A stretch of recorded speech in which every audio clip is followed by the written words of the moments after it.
it was another not so great day for the Pac-12 today. I don't know, Jake, am I making too much out of this situation?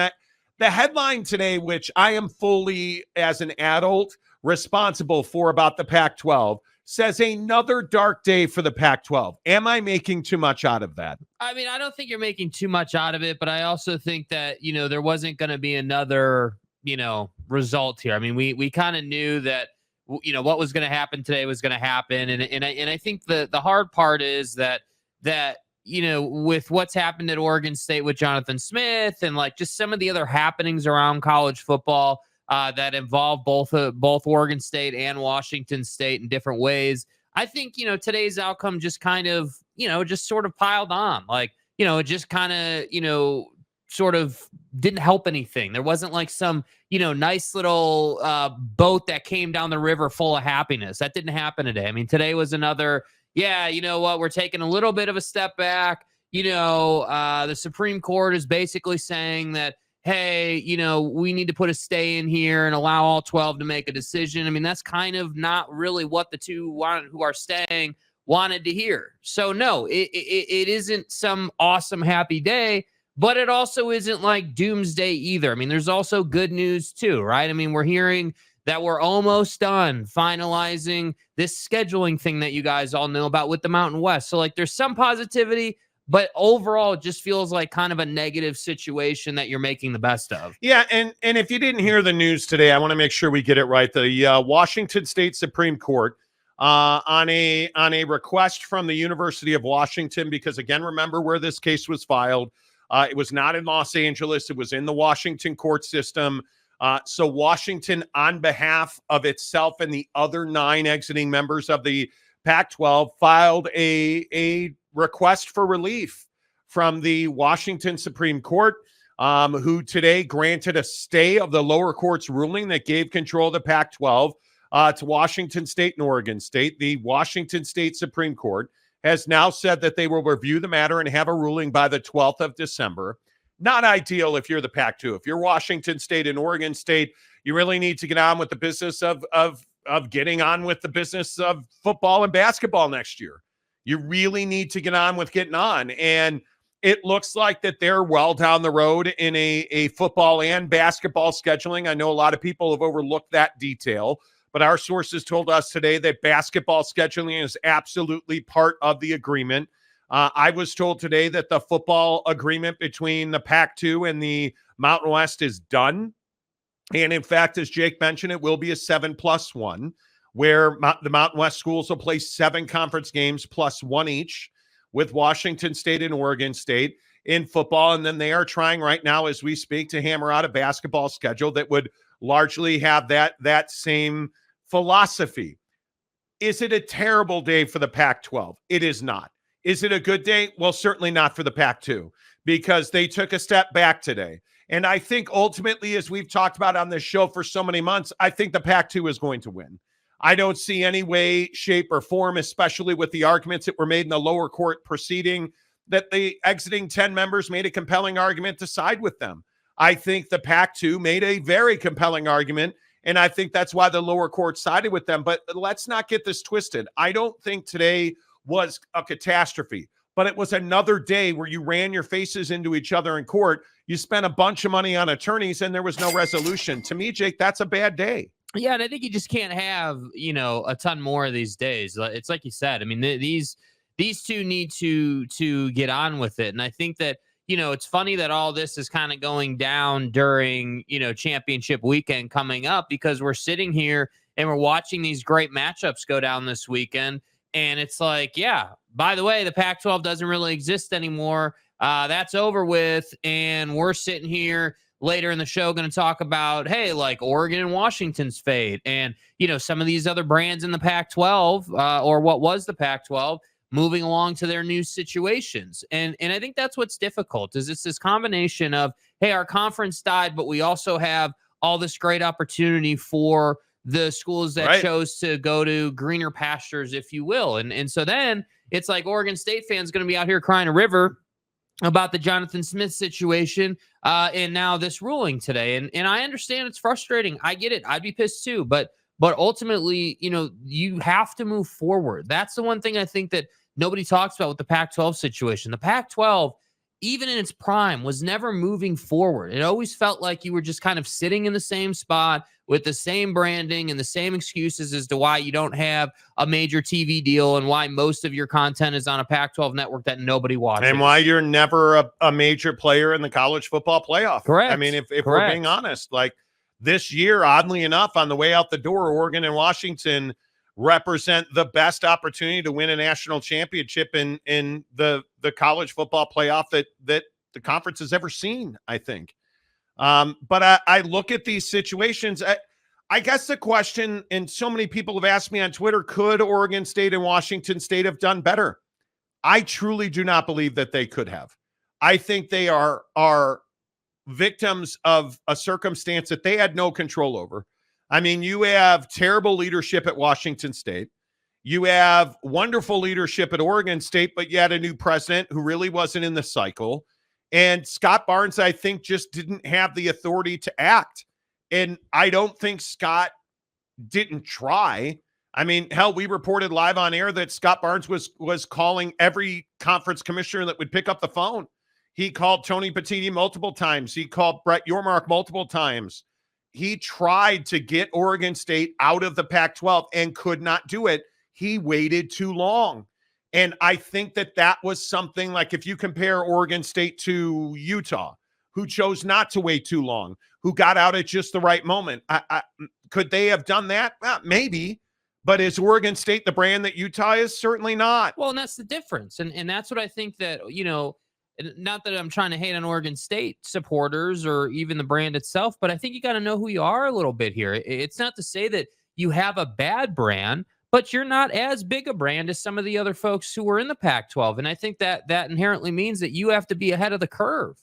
And for the longest time, I was saying that about Utah. Hey, Utah, like we're just sitting here waiting and waiting and waiting. We're not doing anything. You're going to get left behind.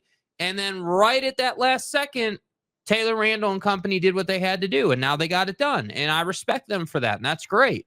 But Oregon State never had that luxury, and they didn't have that luxury because they weren't the one going to the Rose Bowl potentially 3 years in a row. Washington State didn't have that luxury because you weren't the one making noise in any type of bowl situation. That's what I think that the smaller brand in college football specifically needs to learn out of this Pac-12 situation. If you are not going to be a New Year's Six bowl caliber football team, then you need to be ahead of the curve. You need to be aggressive. You need to make sure that your future is not decided by the big boys in terms of just survival.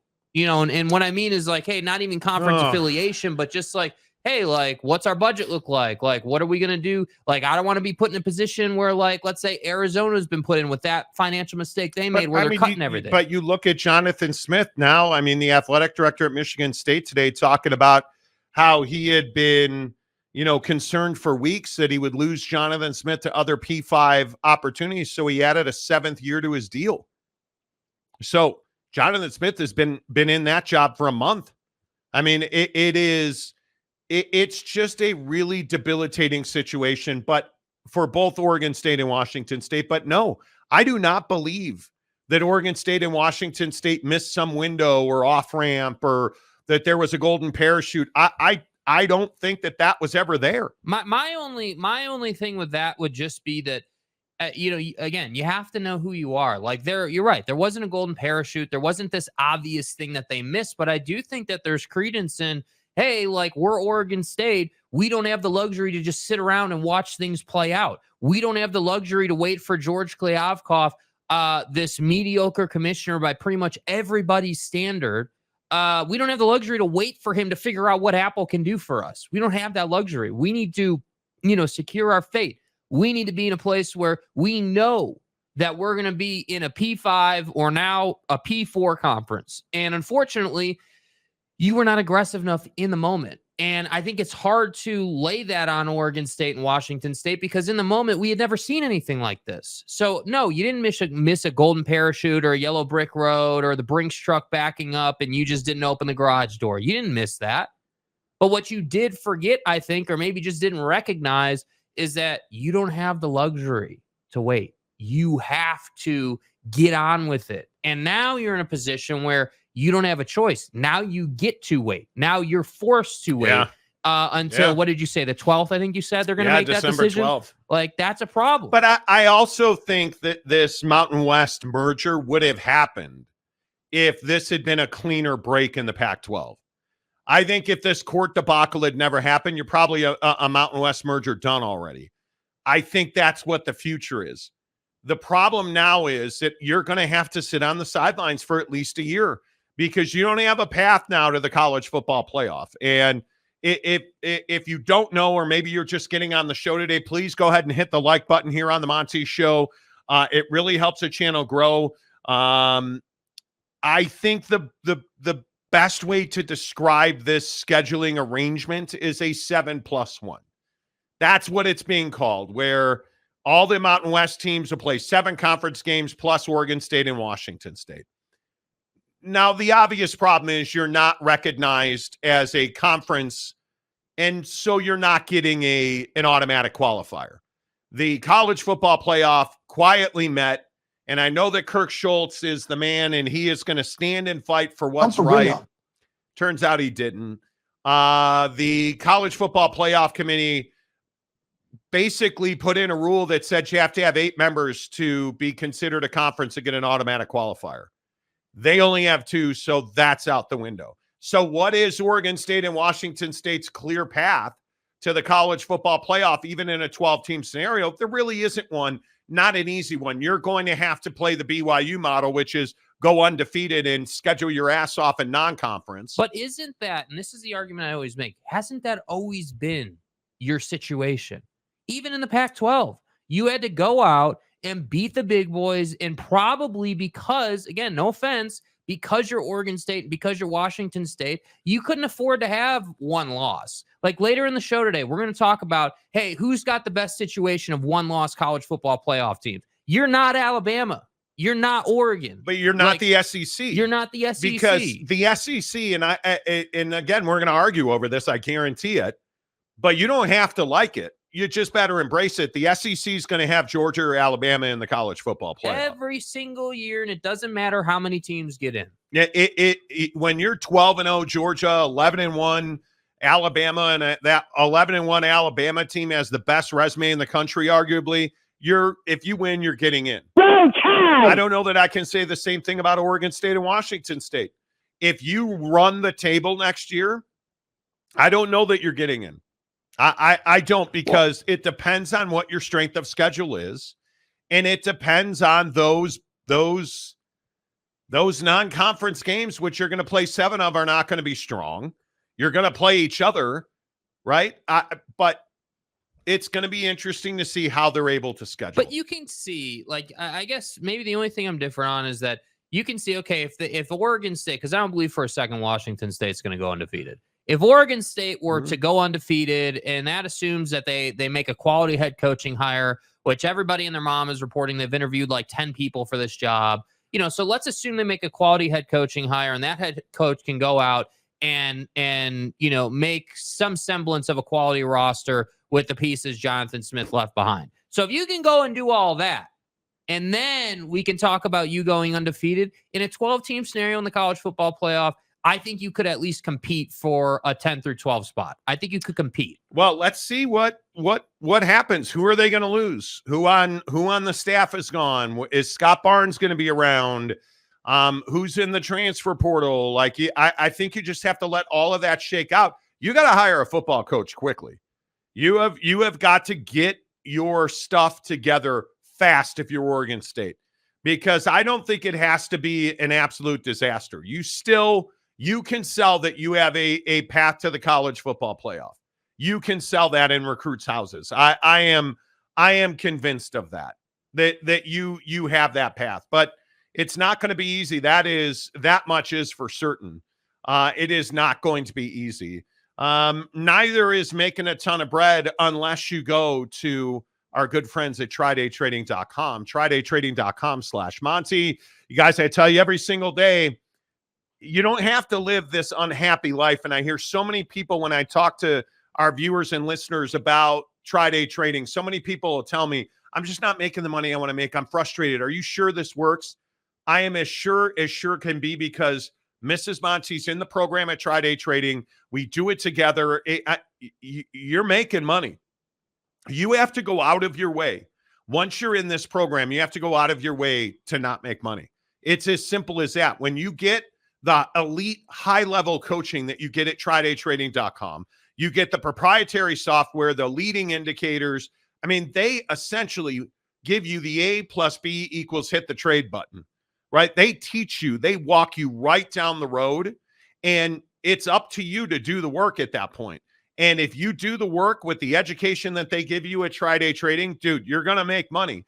The people that trade full-time after they graduate from the TryDayTrading.com program are making $1,000 a day on average. You have part-time traders making $300 to $500 a day on average. It's absolutely possible for you to pay your house off early, for you to quit that job where you hate your boss and you're pissed about your commute. You can do that at TryDayTrading.com. All I'm asking you to do is take that $10 that you were going to spend on lunch, or really lunch. Hell, where do you get lunch for $10 anymore, right? Take that $10 and go to TryDayTrading.com. You make a charitable donation for $10. They put you in their program for 30 days, and you get the entire programming, the coaching, the software. You're trading almost immediately when you get into the 30-day trial membership. Don't take my word for it. Go to TryDayTrading.com/Monty and get your trial membership right after you hit the like button right now on the Monty Show.